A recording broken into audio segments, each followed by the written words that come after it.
Hello everyone, welcome back. Last lecture के अंदर हमने प्रॉपर्टीज और कंपैरिजन वाला जो टॉपिक हमने शुरू किया था उसके अंदर जो प्रॉपर्टीज थे वो डिस्कस कर लिए थे हमने एसिम्प्टोटिक नोटेशंस के। आज जो ये कंपैरिजन वाला जो चीज़ है वो हम यहाँ पे इस लेक्चर के अंदर डिस्कस करेंगे। ये जो प्रॉपर्टीज वाला था हमने ये लास्ट लेक्चर के अंदर डिस्कस कर लिया था। आज हमको डिस्कस करना है कंपैरिजन ऑफ एसिम्प्टोटिक फंक्शंस। तो अब ये कंपैरिजन ऑफ एसिम्प्टोटिक फंक्शंस क्या है? बेसिकली यहाँ पे हमको कंपैरिजन अब समझना है। जैसे कि मैंने लास्ट लेक्चर के अंदर जब आपको उस वाले वीडियो के अंदर लास्ट वाला जो टॉपिक समझाया था उसके अंदर मैंने आपको बताया था कि कैसे अगर किसी पर्टिकुलर एल्गोरिथम की जो टाइम कॉम्प्लेक्सिटी है वो मेरी ओ एन क्यूब है और किसी पर्टिकुलर जो एल्गोरिथम है उसकी टाइम कॉम्प्लेक्सिटी एन स्क्वायर है, तो उसमें से कौन सी पर्टिकुलर एल्गोरिथम को मैं प्रेफर करूंगा अपने काम करवाने के लिए। जाहिर सी बात है जिसकी टाइम कॉम्प्लेक्सिटी मेरी कम आएगी मैं उसको प्रेफर करूंगा। तो यहाँ पे एन स्क्वायर जो होता है वो मेरा एन क्यूब से जो होता है वो स्मॉलर होता है, इसलिए मैं एन स्क्वायर को प्रेफर करूंगा। इसलिए लेकिन ये चीज जो है हम यहाँ पे ऑटोमेटिकली नहीं देखते, इसको भी हमको थोड़ा प्रूफ करके देखना पड़ता है। जब हमको ग्राउंड लेवल पे मैथमेटिकली उसका आंसर दिखता है तब हम यहाँ पे कह सकते हैं कि कोई पर्टिकुलर जो मेरी एल्गोरिथम है या कोई पर्टिकुलर मेरा एसिम्प्टोटिक फंक्शन जो है वो दूसरे से स्मॉलर है या फिर ग्रेटर है। अब जैसे यहाँ पे क्वेश्चन दे रखा है हमको कि अगर मेरी एफ एन की वैल्यू जो है वो मान लो एन स्क्वायर है, ठीक है, और मेरी जो जी एन की वैल्यू वो मेरी एन क्यूब है, ठीक है, मतलब कि एफ एन का जो मेरी टाइम कॉम्प्लेक्सिटी है वो ओ ऑफ एन स्क्वायर की है और जी एन की जो टाइम कॉम्प्लेक्सिटी है वो ओ ऑफ एन क्यूब की है। अब मेरे को बताना है कि इन दोनों में से जो टाइम का जो मेरा फंक्शन है इन दोनों में से ग्रेटर मेरा फंक्शन कौन सा है, ठीक है। अब इस तरीके के क्वेश्चन को सॉल्व करने के लिए हमारे पास दो मेथड होते हैं। सबसे पहला मेथड होता है या तो मैनुअली हम एन की वैल्यूज को पुट करके वैल्यू को कैलकुलेट करें और देखें कि ये दोनों फंक्शंस किस ऑर्डर के अंदर ग्रो कर रहे हैं, ठीक है। मतलब कि पहले हम एन की स्मॉलर वैल्यूज को पुट करेंगे। जैसे कि यहाँ पे देखो, पहले मैंने क्या करा, एन की वैल्यू को 2 पुट करा। जब मैंने एन की वैल्यू को 2 पुट करा तो एफ एन क्योंकि एन स्क्वायर है तो एफ एन की वैल्यू उस केस में 4 हो गई और जी एन की वैल्यू उस केस में 8 हो गई। अब एन की वैल्यू को जब मैंने 3 पुट करा, फिर 5 पुट करा, फिर 10 पुट करा, मतलब जैसे जैसे मैं एन की वैल्यूज को बढ़ा रहा था वैसे वैसे मेरे को इन दोनों फंक्शंस के रेट ऑफ ग्रोथ के अंदर डिफरेंस दिखना स्टार्ट हो गया कि एन की वैल्यू 10 के लिए जो है मेरा एन स्क्वायर, तो मतलब जो एफ एन की टर्म है वो तो मेरी 100 रिजल्ट दे रही है, लेकिन जो जी एन वाली टर्म है वो मेरी 1000 तक पहुंच गई है। मतलब कि हमको साफ साफ यहाँ पे दिख रहा है कि जैसे जैसे हमारी एन की वैल्यू बढ़ रही है वैसे वैसे जो एन क्यूब वाली टर्म है वो ज्यादा तेजी से बढ़ रही है। तो मैं कह सकता हूँ कि यहाँ पे जो जी एन है वो मेरा ग्रेटर है एफ एन से, ठीक है। यहाँ पे तो मैंने देखते ही बता दिया था कि जी एन क्यूब के एन क्यूब के टर्म है और ये एन स्क्वायर की टर्म है, तो ये दोनों ये वाली जो टर्म है ये इससे ग्रेटर होगी। लेकिन मेरे को यहाँ पे ग्राउंड लेवल पे प्रूफ भी करके देखना होता है कि कौन सी पर्टिकुलर जो यहाँ पे फंक्शन है वो दूसरे से ग्रेटर है। अब यहाँ पे ये तो ऐसी टर्म थी जो कि हमको देखने से पता चल गया कि ये वाला जो टर्म है वो हमको दिख ही रहा है कि ये बिगर टर्म है। लेकिन कभी कभी हमको कोई ऐसे फंक्शंस भी आ सकते हैं जहाँ पे हमको देख के पता नहीं चल रहा होता कि कौन सा पर्टिकुलर जो फंक्शन है वो मेरा ग्रेटर है और कौन सा पर्टिकुलर फंक्शन जो है मेरा स्मॉलर है, ठीक है। तो उस केस में या तो हम मैनुअली पुट करेंगे या तो हम मेथड 2 का अप्लाई कर सकते हैं। अब मेथड 2 जो है हमारा और भी ज्यादा आसान कर देता है। ये छोटे मोटे क्वेश्चंस के अंदर इतना ज्यादा हमको वैसे हेल्प की जरूरत होती नहीं है। जो मेथड 2 का काम आता है जहाँ पे हमको थोड़ा कंफ्यूजिंग सा यहाँ पे फंक्शन मिल जाता है, उस केस में हमारा ये जो मेथड वाला 2 जो होता है वो काफी ज्यादा हमारा कारगर साबित होता है। कैसे? यहाँ पे हमको क्या करना होता है, यहाँ पे हमको लॉग का यूज करना होता है। मतलब कि बेसिकली क्या करते हैं, हम दोनों फंक्शन जो हमको दे रखे होते हैं उनको हम लॉग वहां पे लगा देते हैं ताकि हम जो है यहाँ पे मिनिमाइज कर पाए। क्योंकि अगर हमको पता है कि कोई भी पर्टिकुलर अगर हमको फंक्शन दे रखा होता है तो अगर हम उस फंक्शन के अंदर लॉग लगा देते हैं तो उसकी पर्टिकुलर जो फंक्शन की वैल्यू है वो डिक्रीज हो जाती है, क्योंकि लॉग जो है वो किसी भी पर्टिकुलर वैल्यू की किसी भी पर्टिकुलर वैल्यू को डिक्रीज कर देता है। मतलब कि अगर मेरे पास कोई नॉर्मल वैल्यू है और अगर मैं उस वैल्यू का लॉग ले लेता हूँ तो जो वैल्यू आएगी वो मेरी कम ही आएगी अल्टीमेटली।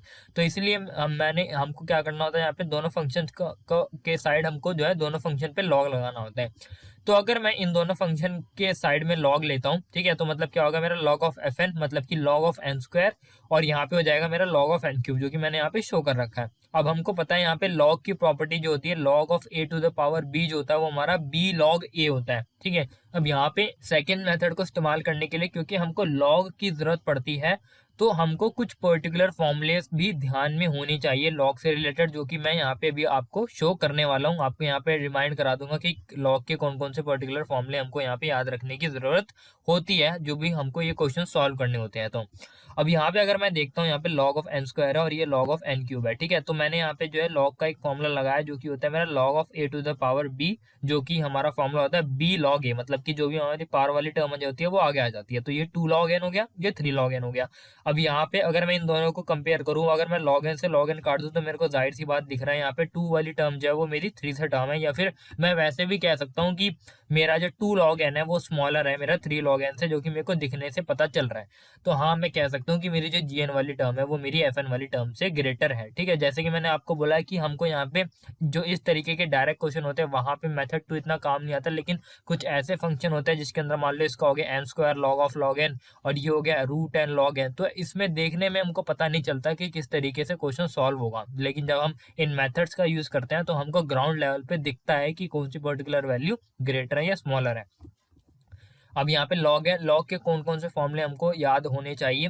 एक होता है हमारा लॉग ए इंटू बी का, मतलब लॉग ए बी का फॉर्मूला अगर आपने 9th-10th के मैथ्स के अंदर भी पढ़ा होगा, अगर आपको ध्यान हो तो लॉग ए बी जो होता है वो हमारा log a plus log b होता है। लॉग ए बाई बी जो होता है वो हमारा log a minus log b होता है। Log a to the power b जो होता है वो हमारा बी लॉग ए होता है, जो ये वाला फॉर्मूला हमने अभी यहाँ पे इस्तेमाल किया, ठीक है। उसके बाद हमारा ए टू द पावर बी अगर हमको एन है गिवन है, मतलब तो उस केस में b की वैल्यू अगर मेरे को फाइंड करनी हो तो b जो है हमारा log ऑफ n बेस, जिसमें a हमारा होगा, मतलब log of n base to base हमारा जिसमें a होगा। और अगर मेरे को दे रखा हो a to the power log of b base c is equal to, अब यहाँ पे क्या होगा कि जो मेरी ये वाली टर्म है a वाली टर्म, अगर मैं इसको b से रिप्लेस कर दूंगा तो मेरा जो रिजल्ट आने वाला है वो बराबर ही आएगा। तो मैं कह सकता हूँ कि ये जो है मेरा b of log of a based c के बराबर होगा, ठीक है। तो ये कुछ फॉर्मूलेज होते हैं जो कि हमको याद रखने होते हैं, जो भी इस तरीके के क्वेश्चंस में जब मेथड 2 हमको अप्लाई करना होता है तो, ठीक है। अब एक और क्वेश्चन यहाँ पे डिस्कस करते हैं, जो कि जिस तरीके से जो मैं कह रहा था कि जो कि हमको देख के पता नहीं चल पाएगा डायरेक्टली कि कौन सा पर्टिकुलर फंक्शन जो है मेरा ग्रेटर है। अगर मैं यहाँ पे देखूँ, मेरे को एफ एन जो है वो n square log n given है और जी एन जो है मेरे को एन इंटू लॉग एन की पावर 10 गिवन है। अब यहाँ पे मैं डायरेक्टली देख के नहीं बता पाऊंगा कि कौन सा पर्टिकुलर फंक्शन की वैल्यू जो मेरे ग्रेटर है, ठीक है, क्योंकि यहाँ पे ये नॉर्मली जो हमको जो मैंने आपको सीरीज बताई कि एन स्क्वायर जो होता है वो एन क्यूब से छोटा होता है, लॉग एन जो होता है वो मेरा कांस्टेंट टाइम से बड़ा होता है और एन टाइम से छोटा होता है। तो ये डायरेक्टली हमारे को कोई पर्टिकुलर एल्गोरिथम की फंक्शन नहीं गिवन है, यहाँ पे 2 से 3 यहाँ पे फंक्शंस को मिला के एक सिंगल फंक्शन की तरह रिप्रेजेंट करा हुआ है। अब मेरे को बताना है कि इन दोनों में से कौन सा पर्टिकुलर फंक्शन जो है वो ग्रेटर है। तो यहाँ पे मेथड 1 तो लगाने का कोई फायदा नहीं है, क्योंकि यहाँ पे मेथड 1 यहाँ पे हमारा कारगर साबित नहीं होगा, लेकिन मेथड 2 जो है जो कि हमको लॉग लगाना होता है वो काफी ज्यादा यूजफुल हमारा रहेगा। तो मैं दोनों साइड लॉग लगाता हूँ यहाँ पे, ठीक है, लॉग ऑफ एफ एन और लॉग ऑफ जी एन, ठीक है। तो लॉग ऑफ मेरे को यहाँ पे क्या लगाना पड़ेगा, एन स्क्वायर लॉग एन पे, और यहाँ पे भी मेरे को लॉग लगाना पड़ेगा। अब मैंने जैसे कि बोला कि आपको लॉग के फॉर्मूले यहाँ पे ध्यान होनी चाहिए जब भी आप लॉग वाला इस्तेमाल कर रहे हो। तो यहाँ पे अगर मैं देखूँ तो लॉग ऑफ ये मेरी क्या टर्म बन रही है, मेरे को एक्चुअली में इन्हीं फॉर्मुलेज में जो है यहाँ पे जनरलाइज करना पड़ेगा ताकि मैं इन फॉर्मुलेज को यहाँ पे जो है अपने क्वेश्चन के अंदर अप्लाई कर पाऊँ। तो ये मेरा जो टर्म बनेगा ये बनेगा log of a into b, ठीक है। तो अगर मैं देखूँ log of a into b का फॉर्मूला क्या होता है मेरा, log a plus log b. तो मैंने यहाँ पे क्या किया, लॉग ऑफ ए की वैल्यू मैंने एन स्क्वायर लेट करी और लॉग एन जो है बी लेट करा, तो log n square plus log of log n हो गया। सिमिलरली अगर मैं यहाँ पे भी देखूँ तो ये भी ए इंटू बी वाला फॉर्मूला मेरा बन रहा है, तो यहाँ पे भी मेरा फॉर्मूला लग जाएगा log n plus log of log n की पावर 10। अब अगर मैं यहाँ पे देखूं, अब ये वाला मेरा कौन सा फॉर्मूला बन रहा है, लॉग ऑफ एन स्क्वायर। तो अगर मैं कंपेयर करूँ तो मेरी ये वाली प्रॉपर्टी यहाँ पे लग जाएगी लॉग की, जो कि है log a to the power b, जो कि मेरा बी लॉग ए बन जाएगा। तो यहाँ पे मेरा बन गया 2 log n plus log of log n, ठीक है। और यहाँ पे देखो तो लॉग एन प्लस ये, तो यहाँ पे भी देखो अगर log n to the power 10 है, ठीक है, तो लॉग ऑफ अगर a to the power b है तो ये मेरा जो ए टर्म है आगे आ जाएगी, तो 10 लॉग ऑफ लॉग एन आ गया। अब मैं अगर यहाँ पे देखूँ मैं 2 log n plus log of log n plus 10 of log of log n, तो इसमें से कौन सी पर्टिकुलर टर्म मेरी बड़ी है। अब सबसे पहले तो यहाँ पे आपको देखना है कि यहाँ पे हाईएस्ट डिग्री वाली टर्म कौन सी है। अब क्योंकि यहाँ पे देखें तो ये वाले लॉग एन की टर्म है और ये लॉग ऑफ लॉग एन है, ठीक है, और ये वाली जो टर्म है मेरी लॉग एन है और ये लॉग ऑफ लॉग एन है।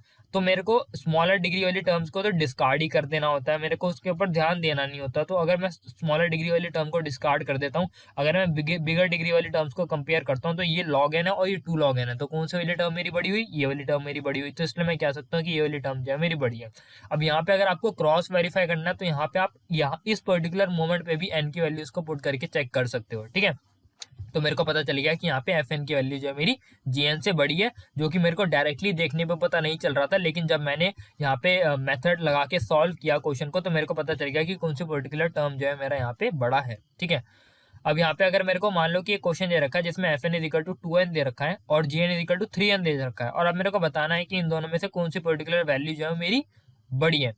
तो अगर मैं देखूं तो एसिम्प्टोटिकली ये दोनों जो है मेरे इक्वल है। क्यों? क्योंकि अगर मैं एफ एन की बात करता हूँ यहाँ पे जो मेरा 2n है और जी एन की बात करता हूँ 3n है, तो ये दोनों ही टर्म जो है मेरे, अगर मैं एसिम्प्टोटिकली बात करूँ तो ये दोनों बराबर है, क्योंकि इसका एसिम्प्टोटिक नोटेशन क्या होगा मेरा O ऑफ n, और इसका मेरा एसिम्प्टोटिक नोटेशन क्या होगा, इसका भी O ऑफ n होगा।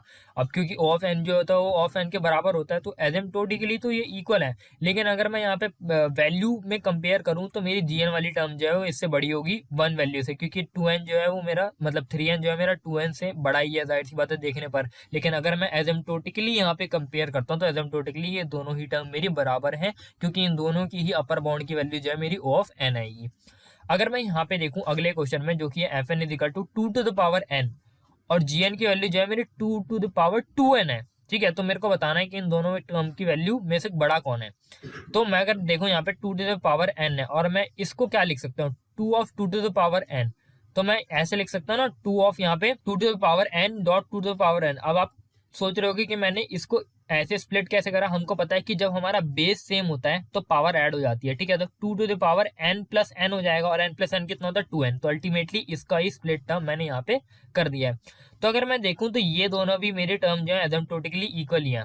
ठीक है, क्योंकि ये 2 टू द पावर n है और ये 2 टू द पावर 2n है, तो अगर मैं देखूं तो इसकी भी अपर बाउंड जो है मेरी O of 2 to the power n है, मतलब इसकी भी जो मेरी अपर बाउंड है वो एक्सपोनेंशियल है और इसका भी अपर बाउंड जो है मेरा एक्सपोनेंशियल है। तो एसिम्प्टोटिकली ये दोनों वैल्यूज भी मेरी बराबर है। ठीक है, लेकिन अगर मैं वही नॉर्मल वैल्यू के टर्म में कंपेयर करूँ तो GN जो है मेरा FN से बड़ा होगा। ठीक है, लेकिन यहाँ पे हमको एसिम्प्टोटिकली ही देख के चलना होता है क्वेश्चन को। अब एक और क्वेश्चन है, जैसे कि यहाँ पे है f N is equal to n की पावर log n और जी एन जो है वो 2 ऑफ रूट n है यहाँ पे। ठीक है, 2 की पावर रूट n। अब मेरे को बताना है इन दोनों में से फंक्शन कौन सा बड़ा है। ठीक है, तो क्या करूंगा, दोनों साइड लॉग ले लूंगा। अगर मैं यहाँ पे लॉग लेता हूँ लॉग ऑफ n की पावर log n और यहाँ पे लॉग ऑफ 2 की पावर रूट n। ठीक है, तो यहाँ पे क्या होगा, 2 की पावर रूट n को क्या लिख सकता हूँ मैं, n की पावर 1/2 लिख सकता हूँ। ठीक है, फिलहाल छोड़ो, यहाँ पे क्या होगा, अब ये देखो log of a to the power b की प्रॉपर्टी बन रही है, तो b log a हो जाएगा, log n आगे आ गया, log n into log n हो गया ये, और ये भी यहाँ पे भी सेम प्रॉपर्टी लगेगी, तो स्क्वायर रूट ऑफ n आगे आ जाएगा, और यहाँ पे ये log 2 बन जाएगा। log 2 की वैल्यू हमको पता है 1 होती है, क्योंकि बेस हम यहाँ पे 2 ले रहे हैं। और उसके बाद ये हमारा क्या हो जाएगा, log n into log n, तो ये log n का स्क्वायर हो गया और ये स्क्वायर रूट ऑफ n हो गया। अब हमको यहाँ पे देखें तो वापस से एक प्रॉपर्टी बन गई, log n का स्क्वायर बन गया, तो log of a to the power b बन गया वापस से, तो b आगे आ गया, तो b log n हो गया, और ये अभी भी स्क्वायर रूट ऑफ n है। तो ये अगर मैं देखूँ तो ये log n है, ये log n वाली टर्म है, और ये मेरी स्क्वायर रूट ऑफ n वाली टर्म है। तो अब यहाँ पे आपको जो मैंने सीरीज बताई थी, जो यहाँ पे एसिम्प्टोटिक फंक्शंस वाली सीरीज, उसमें अगर आपको ध्यान हो तो मैंने बताया था कि जो स्क्वायर रूट ऑफ n की वैल्यू होती है वो log n से बड़ी होती है। मतलब कि पहले हमारा कॉन्स्टेंट टर्म होता है, फिर हमारा log n वाली टर्म आती है, फिर हमारी स्क्वायर रूट वाली टर्म आती है, फिर हमारी n वाली टर्म आती है। ठीक है, तो इस केस में स्क्वायर रूट ऑफ n जो है मेरा log n से बड़ा होता है। तो आज के लेक्चर के लिए हम इतना ही रखते हैं, मिलेंगे अगले लेक्चर के अंदर। तो अगले लेक्चर से हम जो है रिकरेंस रिलेशन वाले टॉपिक अपना वो शुरू करेंगे, जिसके अंदर हम समझेंगे कि हमारा एक रिकरेंस रिलेशन क्या होता है। बेसिकली सबसे पहले हम रिकर्जन को समझेंगे कि रिकर्जन क्या होता है, फिर हम समझेंगे कि रिकरेंस रिलेशन क्या होता है। किसी पर्टिकुलर रिकरेंस, अगर कोई पर्टिकुलर क्वेश्चन है तो उसको रिकर्जन से सॉल्व कर रहे हैं तो उसका रिकरेंस रिलेशन क्या होता है, और फिर उस रिकरेंस रिलेशन को सॉल्व करके उस पर्टिकुलर एल्गोरिथम की टाइम कॉम्प्लेक्सिटी किस तरीके से निकालते हैं हम अलग अलग मेथड का यूज़ करके, चाहे वो ट्री मेथड हो गया या मास्टर मेथड हो गया हमारा, या फिर हम सब्स्टिट्यूशन मेथड वगैरह, जितनी भी अलग मेथड है ये सब हम अपने अगले लेक्चर के अंदर डिस्कस करेंगे। ठीक है, तो अगर आपको ये वीडियो पसंद आती है तो लाइक करना, शेयर करना और चैनल को सब्सक्राइब जरूर करना।